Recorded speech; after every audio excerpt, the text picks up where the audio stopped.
उन्होंने बात किया था कि प्लांट टिश्यू और एनिमल टिश्यू, मतलब प्लांट बॉडी को बनाने के लिए प्लांट टिश्यू की आवश्यकता होती है और एनिमल्स बॉडी को बनाने के लिए एनिमल टिश्यू की आवश्यकता होती है। अच्छा, हम लोग कह रहे थे कि प्लांट के अंदर जो फिजियोलॉजिकल एक्टिविटीज है, मतलब प्लांट्स के शारीरिक क्रियाओं को रेगुलेट करने के लिए उसमें यहाँ प्लांट टिश्यू की आवश्यकता होती है और एनिमल्स की फिजियोलॉजिकल एक्टिविटीज को करने के लिए एनिमल टिश्यू की आवश्यकता होती है। ये सब बेसिक बात है, ठीक है।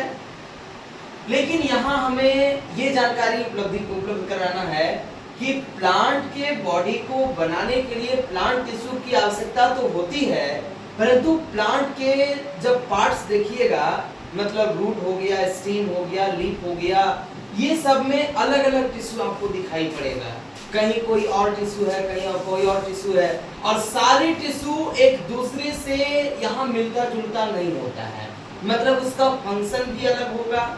लीफ का अलग काम है, रूट का अलग काम है, फ्रूट्स का अलग काम है। तो मतलब अगर अलग अलग काम हो रहा है तो स्वाभाविक सी बात है कि टिश्यू भी वहाँ अलग अलग होगा। रहता तो है वो प्लांट टिश्यू ही, लेकिन स्ट्रक्चर में वहाँ आपको भिन्नता दिखाई पड़ेगी, है ना, उसके फंक्शन में भिन्नता दिखाई पड़ेगी। तो यहाँ प्लांट टिश्यू के अंतर्गत अगर देखा जाए तो ये अलग अलग वर्गों में इसको क्लासिफाई किया गया है। नंबर 1 क्या है, तो पहला होता है सिंपल टिश्यू, सिंपल टिश्यू, ठीक है। दूसरा है कॉम्प्लेक्स टिश्यू, कॉम्प्लेक्स टिश्यू, इसको हम लोग यहाँ एक और नाम से जानते हैं जिसका नाम है परमानेंट टिश्यू, परमानेंट टिश्यू।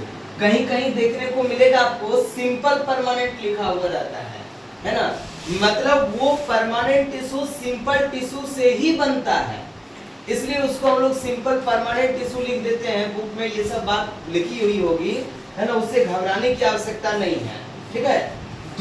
तीसरा है आपका मेरिस्टेमेटिक टिश्यू, मेरिस्टेमेटिक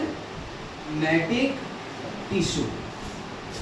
अच्छा, एक बात जरूर ध्यान में रखिएगा कि आखिर इसको हम लोग क्लासिफिकेशन क्यों करते हैं, हम लोग एक जगह उसको क्यों नहीं पढ़ लिए।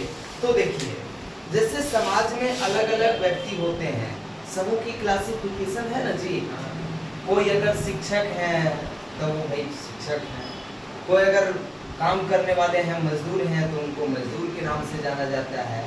तो उनके फंक्शन के आधार पर, उसके कार्य के आधार पर उनको क्लासिफिकेशन मतलब किया गया है। उसी प्रकार यहाँ प्लांट्स के अंदर ये जो आप देख रहे हैं सिंपल टिश्यू, परमानेंट टिश्यू और मेरिस्टेमेटिक टिश्यू, ये तीनों का फंक्शन अलग अलग होता है, ठीक है, इसलिए इसको कैटेगराइज किया गया है। यहाँ तक समझ गए, यहाँ तक समझ गए। अब इसको उधर